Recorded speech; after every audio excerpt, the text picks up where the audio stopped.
de ce midi, eh bien, nous sommes au 6e jour des Jeux de la francophonie et la RTI continue de vibrer au rythme de cet événement grandiose. Merci en tout cas de votre fidélité à cette émission et nous profitons de cette opportunité pour féliciter tous nos nouveaux bacheliers, aussi encourager ceux qui n'ont pas réussi à franchir le cap.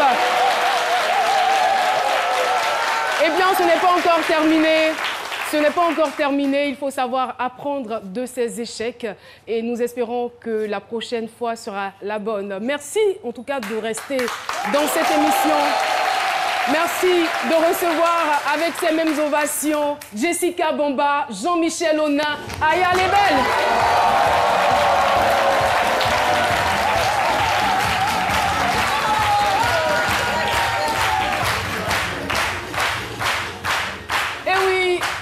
Nous sommes heureux d'être avec vous. On a des jeunes sur la gauche et des plus jeunes sur la droite. N'est-ce pas?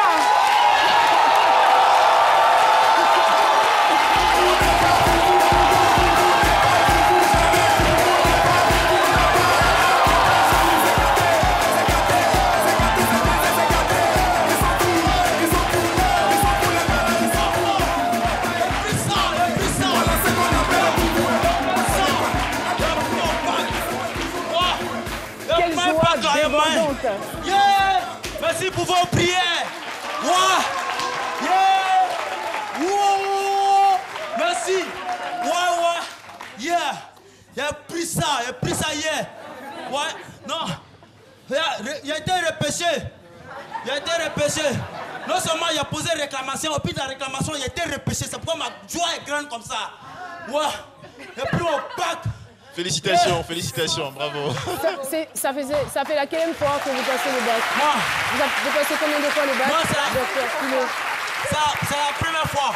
Non, c'est pas vrai. C'est la première fois que je suis. C'est la cinquième fois. Ah, il faut demander à Koulibaly Nadège à faire quel mois on a passé ensemble. On a eu le bac quoi. Mais il ne faut pas ceux qui n'ont pas eu là, il faut pas se mélanger à nous passer. On dit bac là, c'est plus de 44%, mais on a l'impression que tout le monde a eu. Quand dis-moi quelqu'un dit j'ai eu. Non, ne vous mélangez pas à notre fête. Voilà, puis je voudrais aussi encourager ceux qui n'ont pas eu. C'est des gagnants. C'est pas facile d'échouer. Tout ce qu'on t'a montré pendant 9 mois, on vient te dire, il faut écrire ça. Tu n'as pas pu trouver. Franchement, c'est aussi difficile, c'est aussi du boulot pour ne rien faire, c'est aussi du travail. Franchement, je félicite tous ceux qui n'ont pas eu. Voilà. Merci beaucoup, Dr Philo. Merci infiniment. Et tout de suite, nous allons passer à l'instant francophonie.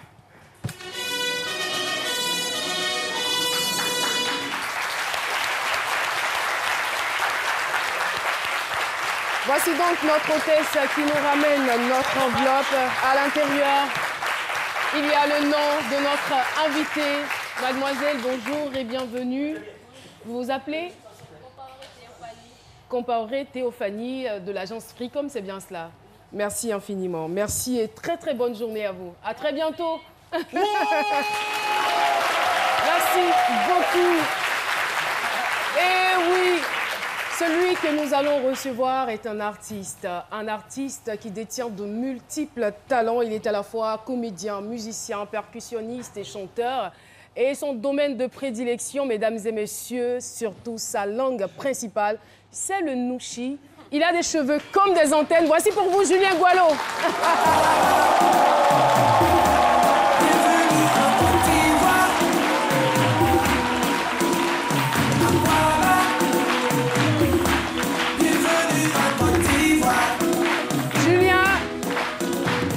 Bienvenue sur le plateau de ce midi. Merci, c'est gentil.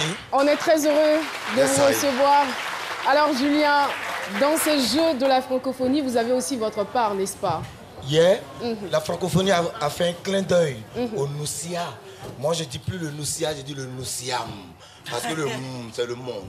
Aïe. Le Noussiam, parce que ça a pris de l'ampleur dans le monde.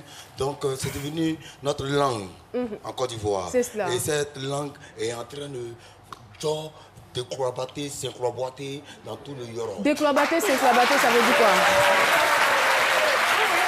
Saint-Cloud-Baté, c'est quoi? Saint-Cloud est en train d'émerger, c'est-à-dire que ça rentre, c'est parti en Afrique de l'Ouest, c'est rentré même en France chez les Wench, qu'on appelle les enfants nés grandis France, et c'est parti même à Naiwa Yoro, c'est-à-dire New York en Bretagne.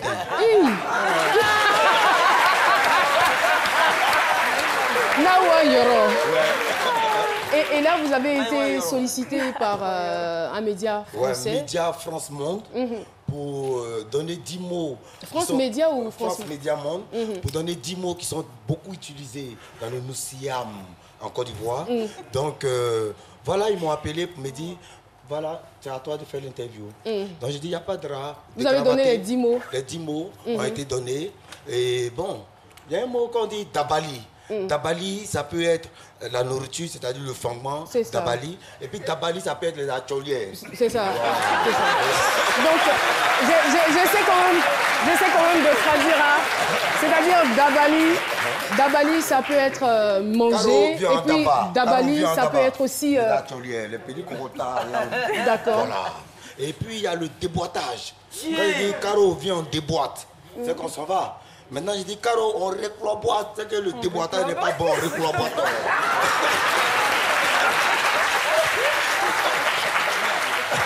Julien Gualo, est-ce que vous avez pensé à formaliser tout cela? Parce qu'aujourd'hui, comme vous l'avez dit, le Nouchi est en train de prendre une certaine ampleur. Est-ce qu'on a un livre? Est-ce qu'il est en cours? Qu'est-ce qui est fait exactement? Gualo est en train de travailler là-dessus. Et c'est comme quand on dit, parmi les dictionnaires, il y a Robert. Il peut avoir Grégoire, c'est cela. Il peut avoir Maïmouna. Donc chacun travaille de son côté, mais il faut une certaine complémentarité pour créer quelque chose de réel. Complémentarité. On est fiers. On a fréquenté comme lui. Docteur Philo, merci infiniment. Et Julien, on ne va pas vous laisser partir comme ça. C'est vrai, on est fiers de vous, de ce que vous êtes en train de faire avec le Nouchi, de l'internationaliser, mais en même temps, un peu chauffer un peu le studio avec votre Kawala. Un petit truc, s'il te plaît, allez-y, très rapidement. C'est pas parce qu'on parle de Nouchi qu'on ne doit pas être les boulimiques des livres. Il faut que les enfants fouillent dans les livres. Il faut que les enfants lisent. Il faut que les enfants comprennent que la lecture a son pesant d'or. C'est cela. Donc, ça n'empêche pas de parler Molière. Mais on peut mettre le Nousia parce que le Nousia, c'est un code. En d'autres circonstances, ça pourrait quand même nous aider. Hein. C'est clair. Dans un banquement, je t'ai dit, Caro, fraya. J'ai fraya même, il met dedans. La poudre d'escampette. Alors, Julien Gualo, ce qu'on va faire, nous, on n'a pas envie de vous laisser partir. Ce qu'on va faire, c'est qu'à la fin de l'émission, vous revenez pour une prestation et on termine en beauté. Ça vous convient? Merci, prends mon bord. Merci beaucoup, Julien Gualo. Je vous demande de l'applaudir encore très, très fort. Et oui, Jean-Michel. Le mot enjaillement va rentrer dans le dictionnaire tout universel en 2018. Tout à fait, enjaillement. Voilà. Et j'ai été très surprise une fois sur une chaîne française d'entendre ce mot qui a été utilisé. Et ils ont dit effectivement que ce mot rentre dans le dictionnaire à partir de l'année 2018. Voilà, n'est-ce pas qu'ils ont travaillé? Big up, Anache. Et oui, nous allons donc évoluer dans cette émission et parler aujourd'hui d'un thème, d'un phénomène qui continue malgré tout, malgré, on va dire, la modernisation, malgré les changements, malgré la globalisation qui continue de sévir dans nos différentes sociétés et surtout africaines. Il s'agit du mariage forcé. Mariée à 15 ans, je n'ai pas connu une heureuse adolescence. Thème du jour, voici l'analyse, ô combien pertinente, de notre humoriste maison, Dr Philo. Merci. Merci. Non, là le vieux père m'a inspiré là-dedans. Il y a quoi à nous aussi. Ou bien c'est propre, non? Voilà, il y a quoi le thème à nous aussi. Donc, vous voyez un peu, 15 ans, marié, gros, ça va faire. Dans quel monde sommes-nous? Ah, dans quel monde sommes-nous? Voilà, c'est ce qu'on appelle le mariage précoce. Vous voyez un peu, quand les petits gros, elles ne sont pas arrivés à l'âge de se marier, quand elles se marient comme ça, là, ça devient le babayro. Mais ce que je veux dire, c'est par rapport à nos parents, nos vieux morons, les korobas, souvent dans les forêts là-bas. Ah, ça arrive souvent dans les villages. Parce que le vieux moron, lui, tu as là au moins 3-4 portions de forêt, tu prends ta petite fille de 13 ans, tu dis le vieux, ah, ni comme ta femme. Et ça va faire. Ça va faire. À ce moment-là, la petite fille, elle ne peut pas vivre son adolescence. À ce moment où elle s'est mariée à 15 ans, parce qu'elle n'a pas eu le temps de faire son adolescence. Ans, donc, arrivée dans le foyer... On est encore enfant quand même à 15 ans. Arrivée dans le foyer, elle a oublié de faire toute l'adolescence là. Imaginez un seul instant, si elle est mariée à un moro, elle n'a pas pu... Donc, elle va profiter, si elle va au marché. Ah, si elle va au marché là, elle a oublié de faire ado. Ou bien... Ah, voilà. Si elle avait ado, en même temps elle profite pour se laisser, en même temps sa vie a un sens. C'est ça qui est l'adolescence là. Voilà. Voilà. Donc Docteur Philo, oui. j'ai une question à vous poser. Je vous en prie. Je vous en prie. Là, je vais laisser là.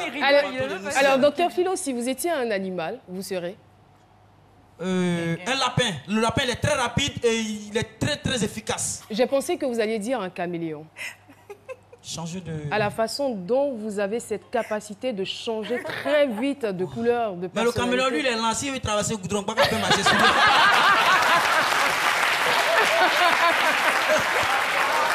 Ah oui. Franchement. Si Philo n'avait pas existé, il aurait fallu le créer quand même. Donc j'ai terminé mes propos dans Sérieux maintenant, là, qui est dans Lucia. Vous voyez que souvent, il y a nos jeunes filles qu'on appelle les GPP, les générations pressées. Souvent, elles sont là. Souvent, c'est pas la faute des parents. Elles sont là rapidement, elles s'attrapent un vieux moro, puis elles s'accrochent à lui. C'est ça.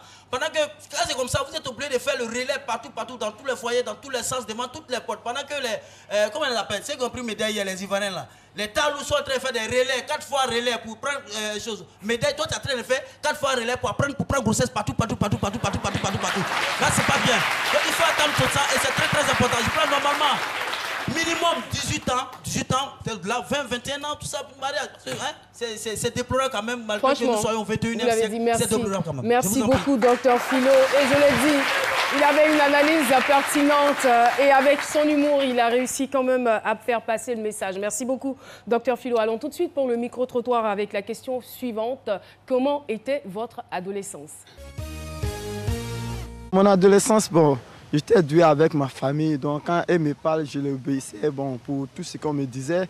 Et aussi, en dehors de la famille, quand je sors, bon, franchement, avec mes amis, j'étais sympa avec eux, on s'amusait très bien. Franchement, c'était cool. J'étais très serviable. J'étais à la disposition de tout le monde. Donc mes parents m'aimaient bien. Quand j'étais adolescent, bon, j'étais beaucoup turbulent, hein. Voilà, à la maison, comme à l'école. Voilà, je me rappelle quand j'étais au CE1, vraiment mon maître, sinon que mon instituteur était vraiment fier de moi parce que non seulement j'étais turbulent, mais aussi j'étais très intelligent. Voilà, aujourd'hui avec vraiment avec des amis, les conseils, aujourd'hui bon, je suis quelqu'un qui est beaucoup transformé. Mon adolescence s'est bien passée par l'encadrement de mes parents et de mes proches. Bon, j'étais beaucoup bandite et en tout cas très fêtarde. Maintenant, grâce à l'éducation et à l'encadrement de mes parents, je me suis ressaisie. Mon adolescence était vraiment animée par l'amusement parce que moi, vraiment, depuis ma naissance, je suis beaucoup habitué à l'amusement. Je m'amusais beaucoup. J'avais même manque de concentration, même à l'école, mais bon, avec la pression des parents et autres, j'ai tout de suite compris qu'il fallait me concentrer pour pouvoir s'en sortir. Et oui, nous sommes donc de retour sur le plateau de C'est Midi. Notre invitée du jour est éducatrice, animatrice à l'école maternelle et primaire. Elle est aussi première Saraman, c'est-à-dire première dauphine du concours de beauté Europe Univers 2017. Mesdames et messieurs, merci donc de réserver un bel accueil à Nalimata Karabwali, que je vous demande d'applaudir très très fort. Nalimata Karabwali, merci de nous rejoindre sur le plateau de C'est Midi. Bienvenue à vous, on est très très heureux de vous avoir sur ce plateau. Merci. Première Saraman, ben, félicitations. Merci beaucoup. Et c'est quoi les critères tout de suite pour commencer? Bah, déjà, il faut avoir une belle forme. D'accord. C'est-à-dire la rondeur africaine. Africaine, hein. Voilà, savoir bien s'exprimer. Il faut avoir ce qu'il faut là où il faut. C'est ça, exactement. C'est bien cela. Alors, Nalimata, il faut dire que vous êtes né en Côte d'Ivoire. Oui. Et après l'obtention du CEP, vos parents décident de vous emmener à Bobigny, dans le département de Saint-Denis. C'est bien cela, c'est en France. Oui. Et pour la classe, bien sûr, de 6e. Oui. Et en même temps, pour votre mariage. Oui. Vous aviez donc à l'époque 15 ans. Oui. Dites-nous un peu ce que vos parents vous ont dit pour vous convaincre à y aller. Ils m'ont dit, tu vas en France, fais tes études et ensuite tu te maries. Et bien sûr, j'ai accepté. Mais comment vous avez accueilli cette idée? Parce que moi, j'étais déjà partie à l'école, continuer mes études, parce que j'ai beaucoup d'ambition. J'avais l'ambition de devenir vraiment une femme. Voilà, on va dire une femme de valeur. Donc la proposition, je l'ai acceptée tout de suite. Et votre rêve d'enfant, c'était lequel? Devenir une femme autonome, voilà, avoir une grande place dans la société. On va dire, est-ce qu'il y avait une fonction particulière qui vous attirait? C'est-à-dire être en contact avec les gens. Voilà. Le domaine de la communication, peut-être. C'est ça, exactement. D'accord. Mais justement, ils vous envoient en France pour les études, mais qu'est-ce qui vous excite le plus? Parce qu'on vous parle d'études, on vous parle de mariage, vous avez 15 ans. Oui. C'est quoi qui vous attire et qui vous encourage à suivre la décision de vos parents? Le fait que j'étais en France et que j'avais la chance de continuer mes études. Aller en France, continuer vos études. C'est ça. Et dès que vous arrivez, à quel genre de réalité êtes-vous confronté? La réalité était là. Je me suis rendu compte que voilà, je suis une femme mariée. Voilà, donc je dois assumer. Malgré que je suis jeune, je dois assumer. Voilà, je n'étais pas vraiment prête à être femme au foyer, mais il fallait que je fasse avec. Le monsieur, vous le connaissiez auparavant ou pas? Non. Vous ne le connaissiez pas? Non. Voilà, c'était un proche de la famille. Ça s'est fait comment? C'est allé très vite. C'était un proche de la famille, c'est ça? Oui. Et donc, c'est allé très vite, voilà. Il y a eu un arrangement? Un arrangement familial. Avec vos parents? Oui, voilà. Donc, moi, tout ce qui était dans ma tête, il fallait que j'obéisse, il fallait que j'obéisse aux parents, il ne fallait pas que je les déçoive, voilà. Donc, il fallait faire le mariage. Vous aviez 15 ans et lui, il avait quel âge? 40 ans. Chier! Mais est-ce qu'en fait, vous n'aviez aucune information sur le monsieur avant de partir? Quelque peu, un peu, juste un peu, mais pas trop. Voilà. Lui, il me connaissait. Voilà, vu qu'il était venu en vacances, il m'a vu, mais moi, je ne le connaissais pas. Voilà.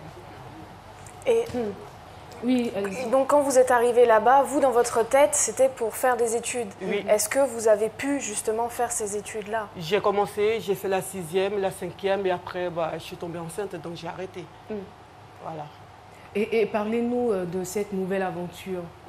Une enfant qui rentre dans un foyer. Déjà, c'est quoi les constats? Ensuite, comment vous vivez cette nouvelle vie qui s'est pratiquement imposée à vous? C'était dur. C'était dur. En même temps, j'avais personne à qui parler. Il ne s'était jamais marié auparavant, ce monsieur? Si, il avait une première épouse. Qui vivait avec lui là-bas ou pas? Oui, on était tous dans la même maison. Voilà. Donc, c'était quelque chose, une chose pour deux personnes qu'il fallait partager, qui n'était pas forcément partageable, quoi. C'était dur. C'était quel type d'homme, ce monsieur? Un musulman. Voilà. Voilà. Il faisait son métier, il était sapeur-pompier. Voilà. Bon, est-ce qu'il était juste à sa manière? Il était juste à sa manière. Parce qu'il ne pouvait pas trop faire voir, voilà, s'il avait des sentiments pour moi ou s'il devait me faire des petits cadeaux. Il le faisait en cachette? En cachette. Voilà. Sinon, voilà, c'était pour ne pas frustrer votre coépouse. C'est ça. Elle était comment avec vous? Bon, c'est vrai, c'est sûr, elle était plus mature que moi. Elle avait quel âge environ? Ils avaient le même âge, 40 ans aussi. Donc j'étais la petite au milieu. Voilà. On vous traitait un peu comme l'enfant de la maison? Bien sûr. Comme une adolescente. Mentalité, physique, voilà. J'étais la petite fille. Voilà. Donnez-nous plus de détails en fait. Donnez-nous plus de détails. Voilà, je devais tout accepter parce que j'étais la petite, eux étaient plus âgés que moi. Comme on le connaît dans la tradition, il faut respecter les aînés. Donc voilà, c'était ça. Et donc moi, je n'avais pas mon mot à dire. Mais s'il y avait quelque chose qui ne me convenait pas, je devais le prendre comme ça. Voilà. Alors, vous n'étiez pas majeur, déjà à 15 ans. 15 ans, c'est déjà tôt pour avoir des rapports sexuels. Voilà. Vous allez avec votre mari pour la première fois. C'est quoi? C'est, voilà, tu te dis dans la tête qu'il faut le faire.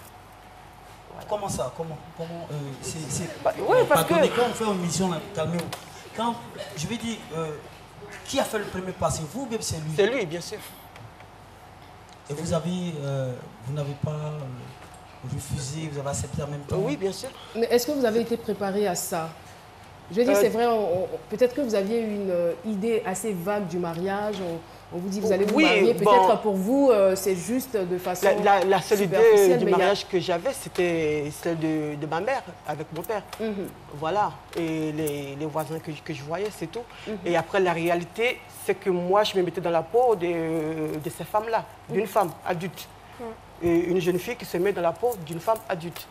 Voilà, j'ai essayé, il faut le faire, voilà. Je rappelle qu'à 15 ans, vous étiez quand même en quelle classe? Vous alliez en 6e? Oui, là, j'ai pas 36e. Oui. Et donc, vous n'aviez aucune notion donc, de la sexualité, vous ne saviez pas à quoi vous attendre? Non. Personne ne vous a expliqué comment ça allait se passer? Non, en Afrique, ce n'est pas le genre de choses qu'on explique aux enfants.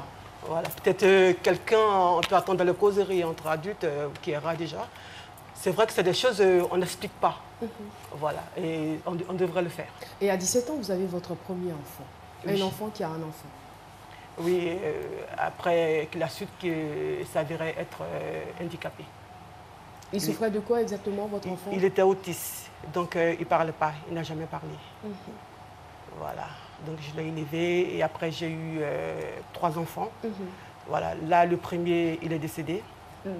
Voilà, donc là j'ai 3 enfants. Votre premier enfant qui était handicapé, c'est ça? Il est décédé. Il est décédé en 2006, de suite d'un arrêt cardiaque.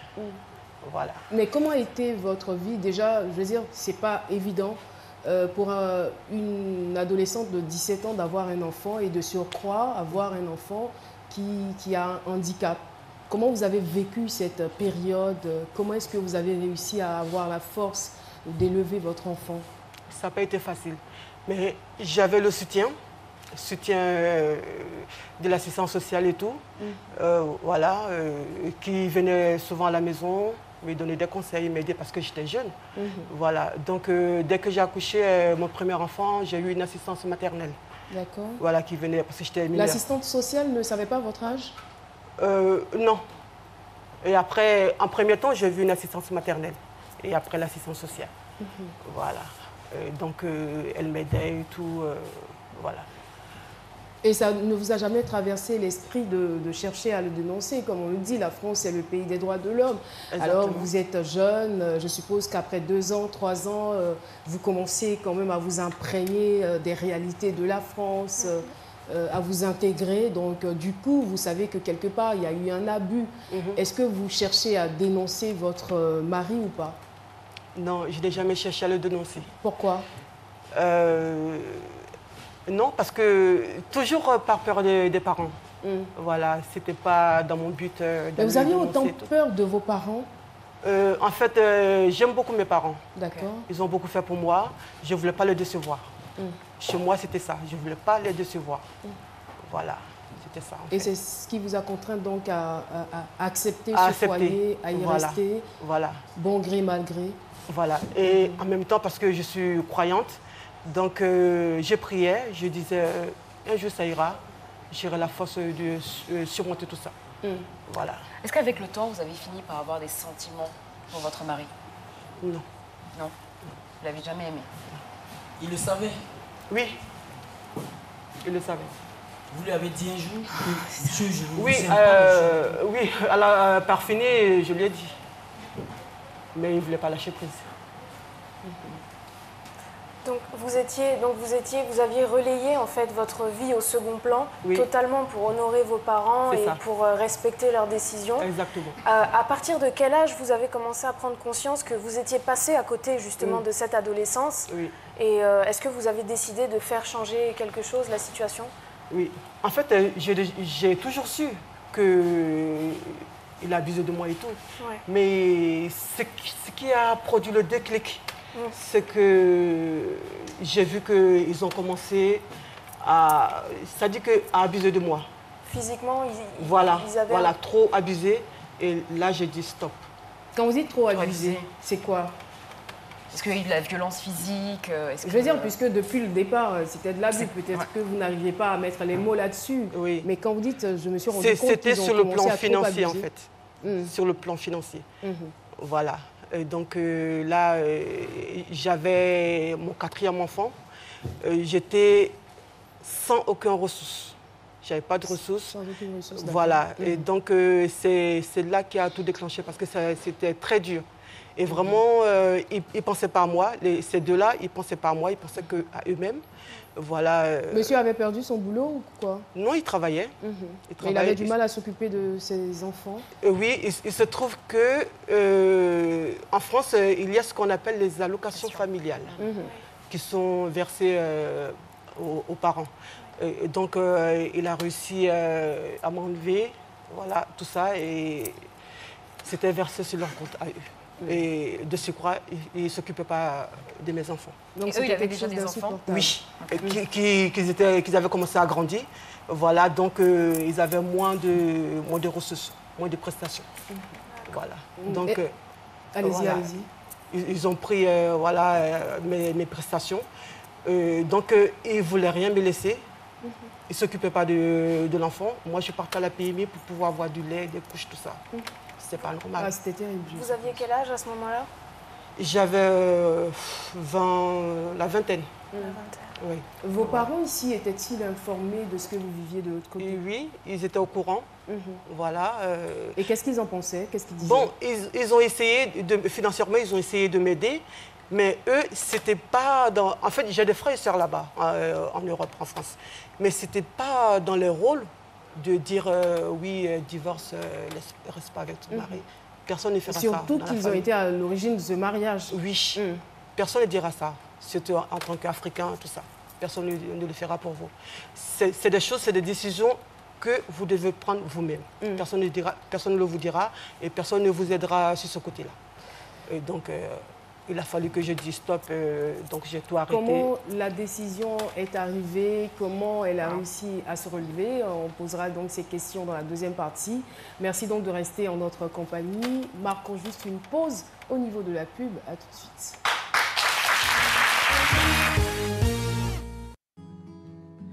Dieu, c'est quel soleil ça là? Sorti dans ça là, acheter des unités. Mais tout ton argent va foutre dans ta main? Oh. J'ai encore de l'argent sur mon compte Move Money. Donc, Soleil, tu peux briller. Moi, je suis à l'homme. Avec Move Money, achetez à tout moment des unités pour vous ou un proche. Tapez étoile 155, étoile 3, étoile 1, dièse. Move Money est mieux. C'est encore mieux avec Move Money.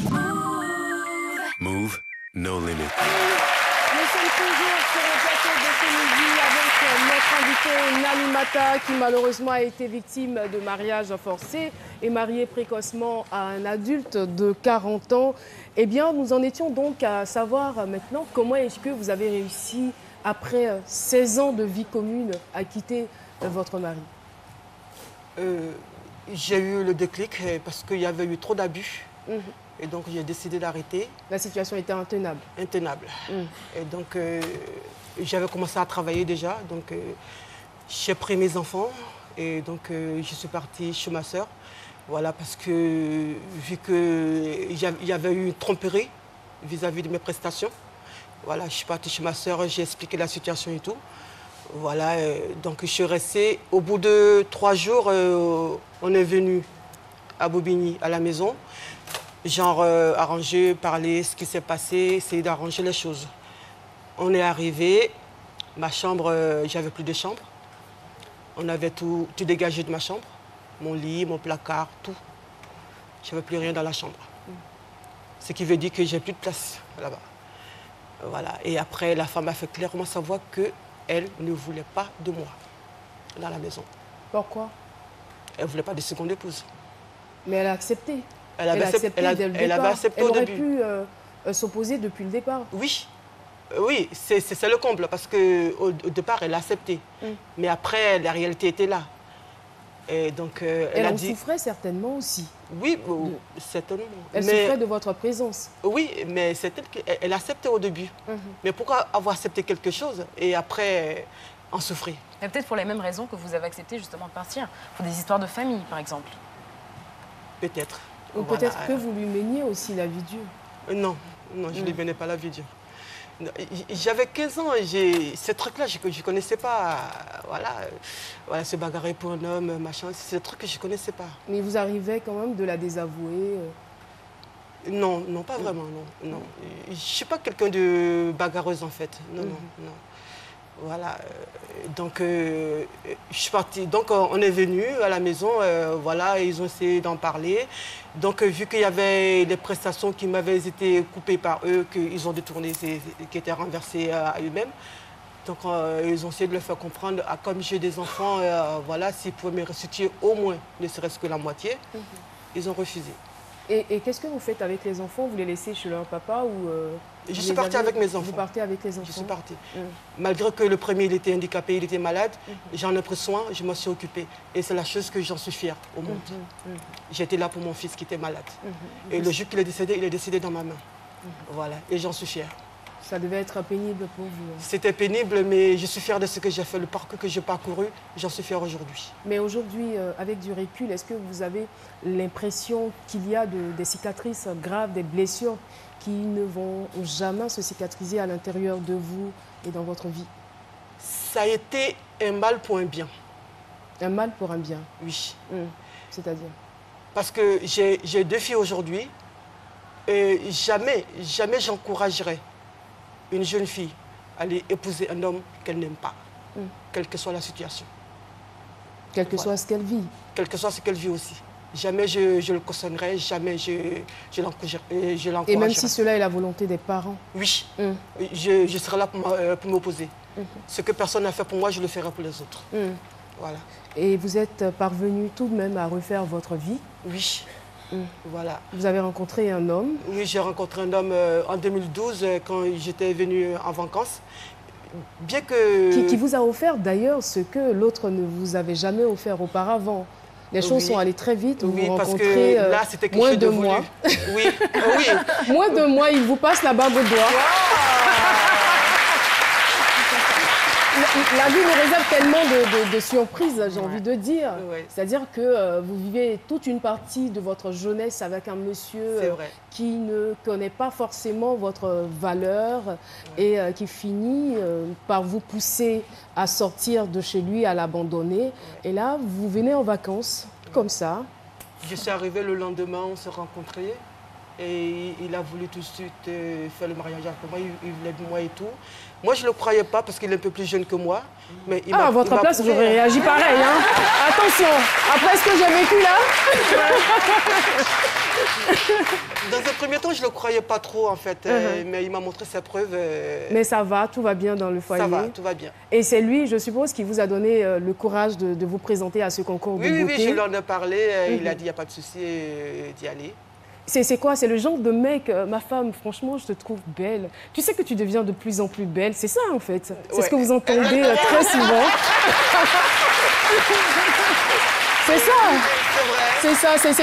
C'est quand même encourageant. Oui. Et on est fiers de vous. Je veux dire, malgré tout ce que vous avez traversé, ça aurait pu vous pousser à perdre confiance en vous, mais à un point qu'on ne pourrait même pas expliquer. Le rejet, vous l'avez connu, les blessures, les injures. Mais après cela, oui, justement, le sacrifice. Mais après cela, vous réussissez à refaire votre vie, à vous rebâtir, à reprendre confiance en vous et aller même participer à un concours de beauté et occuper une place honorable. Franchement. Félicitations.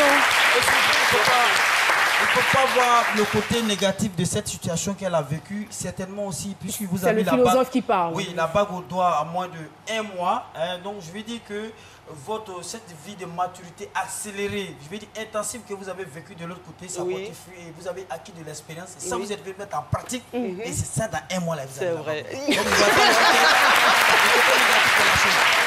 Donc, Merci beaucoup, Nalimata Karabouali. Oui. Merci en tout cas pour ce témoignage. Il est édifiant. Oui. Et on espère bien que les téléspectateurs qui nous suivent vont tirer les leçons. Nous ne sommes pas des donneurs de leçons. Oui. Mais on apporte quand même notre pierre à l'édifice. Nous donnons beaucoup d'émotions à travers les thèmes plutôt. Merci infiniment d'être passé sur notre plateau. Et beaucoup de courage pour la suite. Encore félicitations pour votre couronne. Merci beaucoup. Et voilà, c'est donc la fin de l'entretien. Et puisque nous parlons beauté, restons donc dans ce domaine et sollicitons la charmante Aya Lebel pour sa chronique. Merci Caroline. Alors, pendant cette semaine de la francophonie, clairement, on fait rimer beauté avec bien-être et avec le sport, surtout, toujours. On va rester dans le sport. Alors, aujourd'hui, je vais vous parler d'une nouvelle méthode, en fait, de remise en forme qui s'appelle le CrossFit. C'est une méthode qui devient de plus en plus populaire depuis les années 2010. On en entend énormément parler. Et enfin, cette discipline est arrivée à Abidjan. On peut désormais la pratiquer au GSPM, Groupement Sapeurs-Pompiers, à l'Université de Cocody, avec des professionnels, des coachs formés. Mais avant de vous donner toutes ces adresses, je vais vous expliquer un petit peu ce que c'est. En fait, le CrossFit, c'est un entraînement qui combine principalement la force athlétique, l'haltérophilie, la gymnastique et les sports d'endurance. C'est un sport qui, pendant 45 minutes à 1 heure, va vous demander de dépenser toute l'énergie que vous avez et de surtout vous surpasser. En fait, cet exercice va vraiment permettre aux gens de s'affiner très rapidement. On n'utilise aucun poids, aucun accessoire un petit peu, comment dirais-je, fancy. C'est-à-dire qu'on n'est plus dans une salle de sport à pousser des machines, à régler un abonnement tous les mois mensuel. C'est vraiment un sport une discipline qui peut se faire à la maison, se pratiquer en extérieur. C'est vraiment dans un but de, naturellement, avec tout ce qui nous entoure au quotidien, réaliser un effort intense et nous surpasser, dépasser nos limites. Alors c'est d'autant plus physique parce qu'il existe des exercices et des entraînements qui sont vraiment variés. Quelle que soit la zone de votre corps que vous voudrez affiner, que vous voudrez travailler, vous aurez des exercices pratiques à faire à la maison ou justement en extérieur. Vous pratiquez déjà je pratique, exactement. Donc, vous nous, qu'on faisait squat, c'est pour les filles. Alors venez Philo, très rapidement. Non, pour les filles, par exemple, alors pour les femmes, un exercice que les femmes aiment énormément, c'est les squats. Ça vous permet d'affiner en fait la silhouette, le derrière des fesses. Et donc c'est un exercice qu'on va devoir pratiquer comme ça, descendre au plus bas. Bon, avec les talons ça fonctionne pas, mais à la maison. Mais ça fonctionne bien avec vous, malgré les talons. À la maison, vous pouvez pratiquer tous ces exercices et vous retrouverez la forme et surtout vous vous sentirez bien dans votre peau. Merci infiniment, Aya Lebel. Et tout de suite, nous allons partir pour la chronique média, cinéma. Jean-Michel est là, il est revenu parmi nous. Et c'est parti, on retourne tout de suite. Alors, le grand rendez-vous cinématographique de la semaine écoulée, c'était au Cameroun, à Yaoundé, du 15 au 23 juillet 2017. C'est le festival Écran Noir qui récompense chaque année les meilleures productions acteurs du continent. 10 grands prix ont été décernés cette année. Et parmi les lauréats de la 21e édition, il y avait Aphasie de Hyacinthe Oumsou, la série ivoirienne qui a été sacrée meilleure série africaine. Stéphane Zabavi est revenu avec un trophée, celui qui était allé représenter dans cette série. Et une somme d'1 million de francs CFA. À noter aussi Kemtio de William Ousmane Baye qui a été écran du meilleur documentaire international. Maman Colonel, on en avait parlé dans cette rubrique il y a des semaines. De Dieudonné Amadi qui a été sacré meilleur documentaire d'Afrique centrale. Le meilleur film camerounais, c'est Life Point d'Achille Brice. Félicitations aux meilleurs acteurs camerounais, on va les saluer. Il s'agit de Chinepo Cosson et Elisabeth Cynthia. Et puis la grande gagnante de cette 21e édition, c'est sur ça que je voudrais vraiment m'arrêter, c'était la réalisatrice ghanéenne Priscilla Anani qui a proposé un film intitulé The Children of Mountain, les enfants de la montagne, qui a été sacré écran d'or, donc grand prix de cette 21e édition. L'histoire est touchante, elle évoque les épreuves, les challenges d'une brave dame qui se bat pour la guérison de son fils, né avec des problèmes de santé. On va regarder ça en seulement 30 secondes. Voici la bande-annonce. Onya Bibiana. Esa yantu akoda nidi. Awe oya ba. Awa we dem fa so ba ko se kura enim. Opo to yo son la shia. Opo kamera.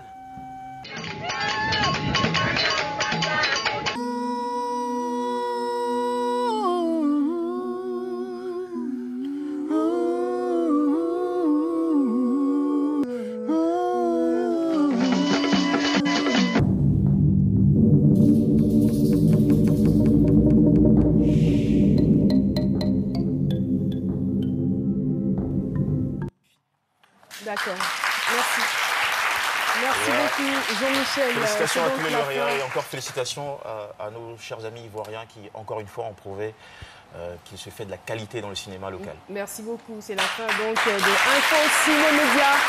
Nous allons partir pour la dernière chronique, mais avant, clin d'œil aux différentes associations présentes donc dans ce studio. L'association des ressortissants d'Ano Zimé, résident à Abidjan. Merci pour votre présence. Merci. Il y a aussi Ayaba Couture avec nous et le fan club, c'est midi. Merci pour cette belle ambiance. Et laissez-moi vous informer que dans 48 heures, nous serons en vacances. L'émission du vendredi va démarrer à 11h30. Passez le mot. Ça sera quelque chose d'époustouflant, je suppose. On retrouve Jessica Bamba.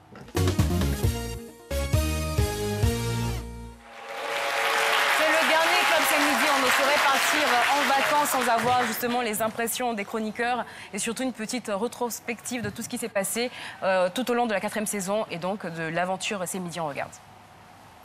Une très belle aventure humaine avec les bons rapports que nous avons eus entre chroniqueurs, avec aussi Caroline, l'animatrice, qui est super géniale à vivre, et puis toute la régie technique qu'on embrasse très fort. Et une belle opportunité de promotion pour nous qui nous a mis très en avant en tant qu'animateur et chroniqueur. Et merci pour tout. Il y a cette chaleur humaine qui manque peut-être dans certaines contrées que nous avons la chance d'avoir. Cette fraternité. J'aime l'aventure C'est midi. À aller vers les autres et à accepter aussi tout ce que les autres avaient à me donner. Opportunité challenge. J'espère que l'année prochaine on sera encore là. Si c'est le cas, on fera toujours tout pour donner le meilleur de nous. C'est un défi, je pense que qui a été assumé, relevé et ma foi, ça comporte beaucoup de pistes vraiment positives. Ça a été une aventure exceptionnelle à renouveler. C'est quelque chose d'inoubliable pour moi. J'ai intégré une équipe. Waouh! Pour moi, l'aventure C'est midi se résume en 3 mots. Rencontre, partage et apprentissage. C'était une aventure extraordinaire, 4 saisons pleines d'émotions, de haut et de bas. Mais au final, on se rend compte qu'on partage cette aventure avec des personnes extraordinaires. C'était une belle expérience pour moi parce que c'est ça, chaque jour apporter la bonne humeur sur le plateau, même sur des sujets sérieux. Il va falloir que je sois pas sérieux, c'est pas du tout facile, mais c'est bon quand même, ça me permet. Puis chaque fois, moi je dis ça me forme, c'est une formation en même temps. C'est chaque fois les thèmes, ça là. J'ai pu faire beaucoup de one-man show avec ça là même. Donc pour moi, ça a été beaucoup de choses apprises et ouais, l'émotion est là. Merci beaucoup, Jessica Bamba. Et oui, l'émission est terminée. Merci à vous de nous avoir suivis. Et nous allons terminer en beauté, en musique, avec celui que nous avons reçu en premier ici. Son titre, c'est Kawala, je le rappelle, et il interpelle les jeunes à se prendre en charge avec sagesse. Merci à vous de nous avoir suivis et à demain. Au revoir. Julien Boileau.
goza, goza, goza, goza.